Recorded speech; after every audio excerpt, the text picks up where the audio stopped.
Salam alaikum, معكم Houssel Alaoui. Aujourd'hui, nous allons vous présenter la subordonnée de but, ça veut dire de l'intention ou expression d'intention.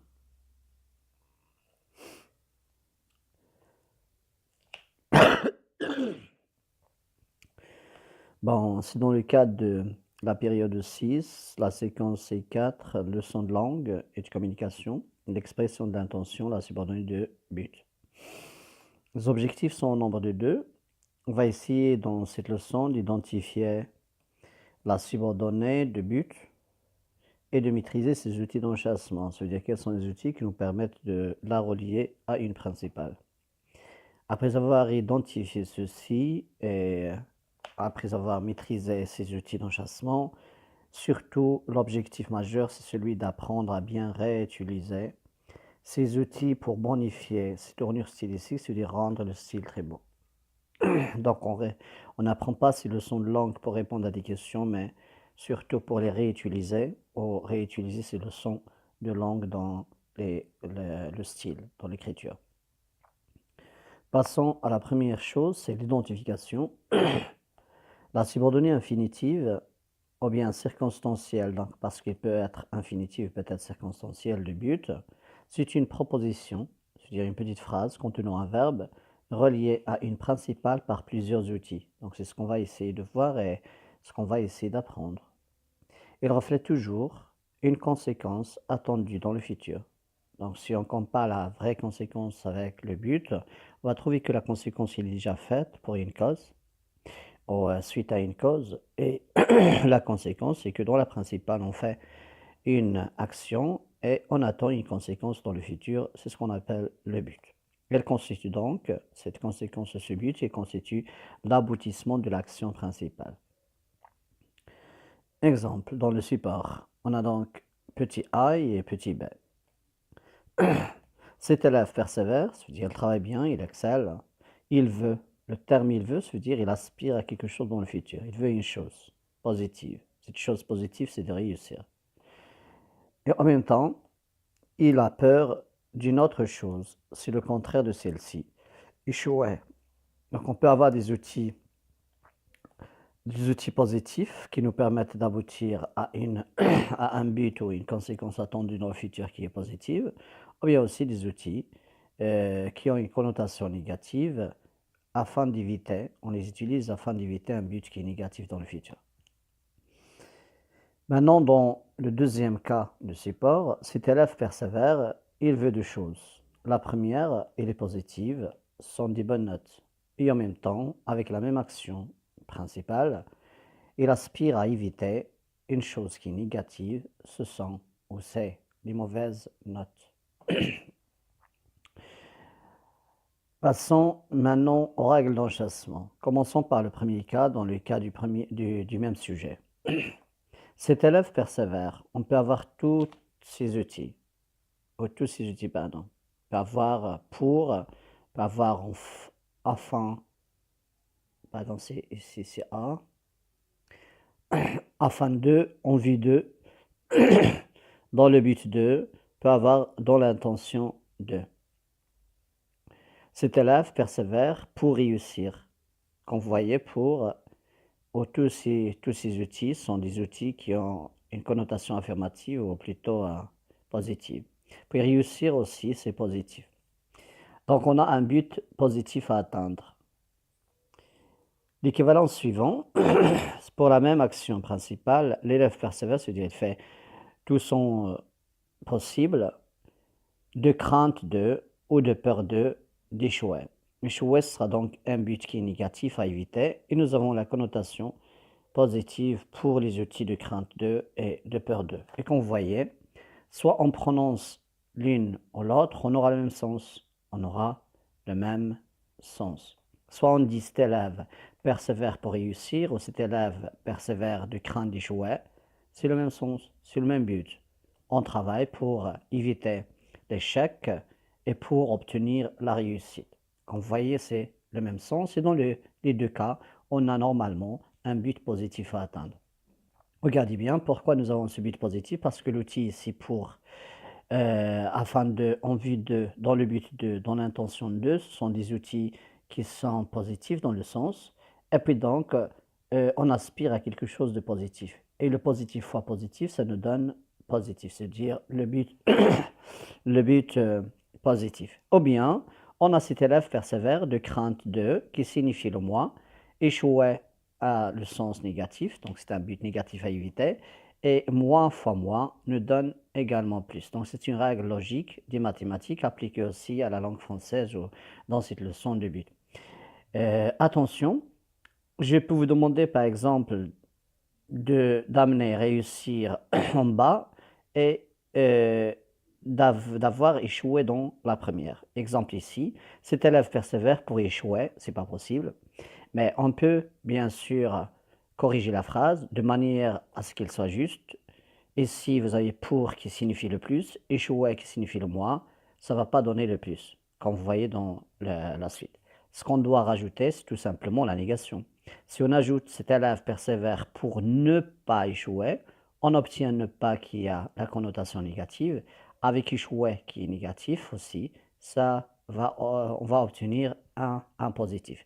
Donc ici, ça devient positif fois positif égale positif. Autrement dit, si on prononce maintenant cet élève persévère pour ne pas échouer, ce sera juste. Et puis pour la deuxième, si on dit cet élève persévère de crainte de réussir, ce ne sera pas logique. Parce que de crainte, c'est négatif dans le sens, et réussir, c'est positif, ça ne va pas nous donner le but comme on l'entend qui devait être positif. Ce qu'on doit encore refaire, c'est ajouter ne pas pour corriger la tournure et on obtient donc la phrase il est juste. Cet élève persévère de crainte de ne pas réussir, alors ce sera juste ne pas sera négatif et réussir c'est positif, ça va nous donner le négatif. Et de crainte de qui négative, multiplié fois le négatif obtenu après avoir ajouté ne pas, et on obtient donc le but positif. Alors je reprends. Soit on prononce la première, cet élève persévère pour réussir, ou cet élève persévère de crainte d'échouer, c'est le même sens, ou bien aussi on peut prononcer dans la troisième, cet élève persévère pour ne pas échouer, c'est aussi juste, ou bien cet élève persévère de crainte de ne pas réussir, c'est aussi juste. Passons maintenant au cas numéro 2. Dans le cas numéro 2, vous avez deux sujets différents. Ici, c'est cet élève et là, c'est ses notes. On obtient cet élève persévère pour que ses notes, ici, on doit mettre le subjonctif, soit, pour que ses notes soient bonnes. Et quand vous voyez, pour que c'est positif, bonne, aux notes bonnes, c'est positif, on obtient le but positif ici. Et puis, on peut aussi prononcer l'inverse de celle-ci, de la première tournure. On aura cet élève persévère de crainte que ou de peur que ses notes soient mauvaises. Et on obtient donc de crainte que qui a la connotation négative, le mauvaise note qui a la connotation négative, et ce sera en multipliant, plutôt en prononçant les deux, on va obtenir donc le même sens pour les deux propositions. Soit on prononce cet élève persévère pour que ses notes soient bonnes, ou bien cet élève persévère de crainte que ses notes soient mauvaises, c'est le même sens. On aura le même sens. Alors on craint quelque chose de négatif et on aspire à quelque chose qui est positif. Une chose qui est importante, c'est que dans le cas de crainte que, de peur que, on ajoute ici avant le verbe un nœud explétif, qui ne veut pas dire la négation. C'est juste un nœud du style. On l'appelle un nœud explétif.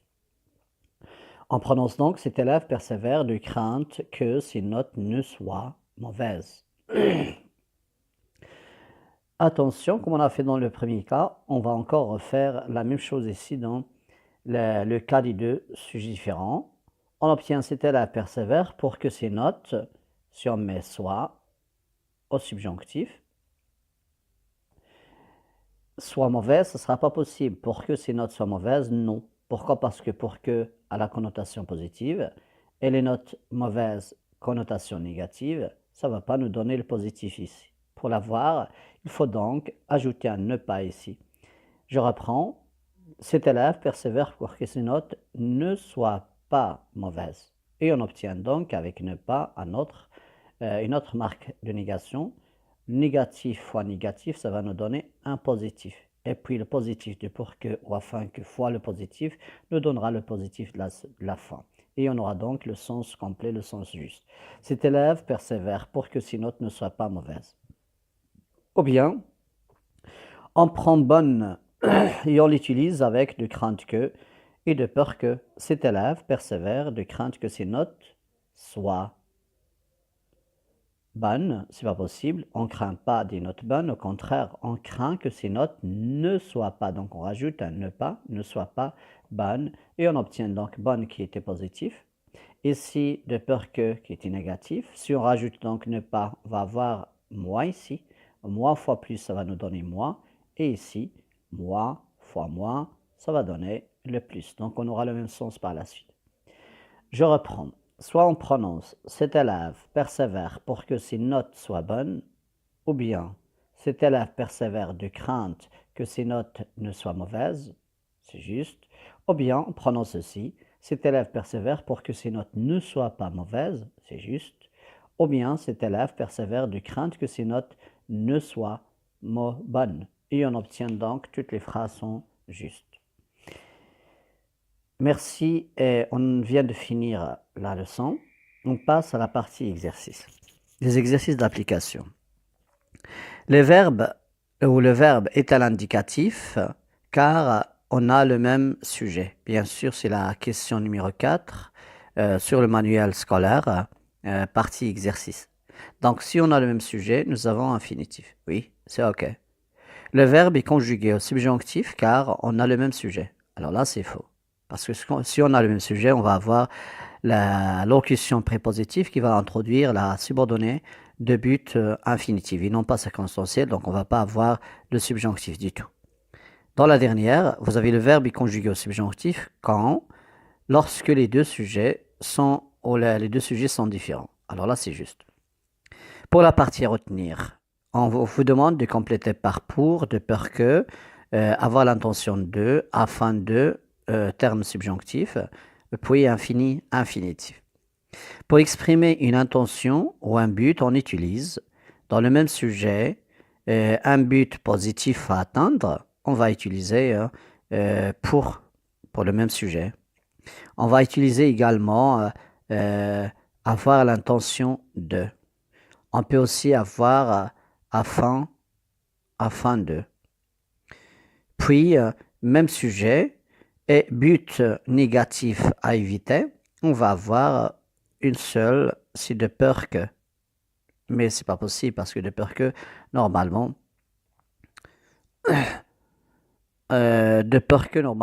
c'est pour deux sujets différents. Donc, on n'a pas on n'a pas d'outil qui va nous permettre d'avoir le même sujet avec le but négatif à éviter, mais on peut les rajouter. On peut mettre de peur de, ou bien de crainte de, aussi de, qui nous permettent d'avoir la subordonnée infinitive parce qu'on a le même sujet avec un but qui est négatif à éviter. Le mode que vous avez ici, c'est le mode infinitif. Pourquoi? Parce que nous avons le même sujet. Maintenant, pour deux sujets différents, le but positif à atteindre, on va avoir ici aucune encore. C'est spectaculaire. Hein?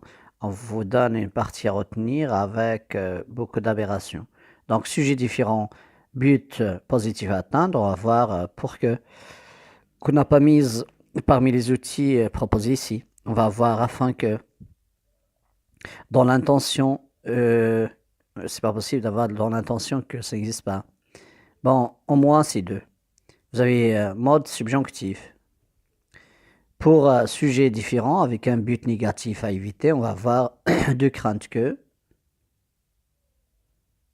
Et puis on va avoir donc de peur que. Ici c'est juste. Ça va. Alors voici la partie à retenir, finie.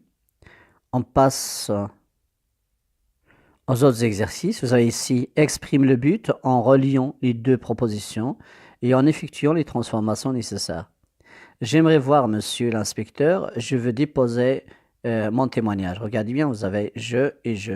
Donc, j'aimerais voir monsieur l'inspecteur, peut mettre pour ici, peut mettre afin de, parce que nous avons le même sujet. Et puis, je veux, le verbe vouloir ou le semi auxiliaire vouloir, est remplacé par la préposition pour ou bien la locution prépositive afin de, plus le verbe infinitif directement, plus infinitif.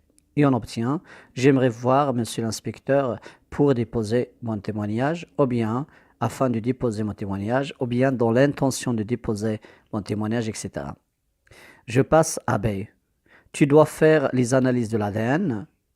Alors vous avez le même sujet, tu démasqueras certainement le criminel. Encore le terme certainement, on ne peut pas le mettre quand on va faire l'enchâssement. Alors on va mettre, tu dois faire les analyses de l'ADN pour démasquer,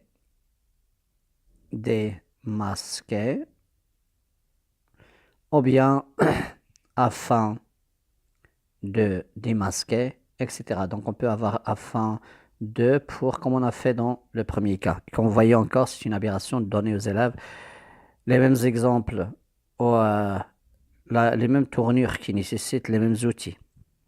Maintenant pour ça, tu dois bien étudier ce dossier, vous avez étudié, et la suite c'est le criminel. Le criminel sera le deuxième sujet. Alors on va avoir les outils d'enchâssement plus subjonctifs. Tu dois bien étudier ce dossier, le criminel doit être arrêté. Donc si le criminel est arrêté, c'est quelque chose de positif. Donc on a un but positif par rapport à la personne qui parle. On va donc avoir afin que, ou bien pour que. Et on obtient, tu dois bien étudier ce dossier afin que le criminel soit arrêté. Donc ici, doit, on va l'effacer, soit arrêté dans les prochains jours. Le prochain jour, pardon. Ou bien, on peut avoir aussi pour que le criminel soit arrêté dans les prochains jours. Pour D, nous devons délimiter soigneusement la scène du crime et nous, c'est le même sujet. On va donc avoir les outils qui vont nécessiter l'infinitif dans la subordonnée de but. Nous devons délimiter soigneusement la scène du crime ou de crime. Nous ne devons négliger aucun indice. Et puis donc, on va mettre afin de et pour. Nous devons délimiter soigneusement la scène du crime afin de ne négliger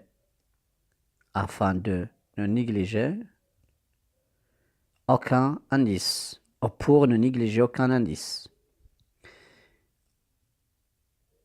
Merci pour votre attention. On vient de finir la leçon. J'espère que vous l'avez comprise et vous pouvez revenir pour comparer vos solutions données aux exercices avec celles proposées ici dans cette vidéo. Merci beaucoup.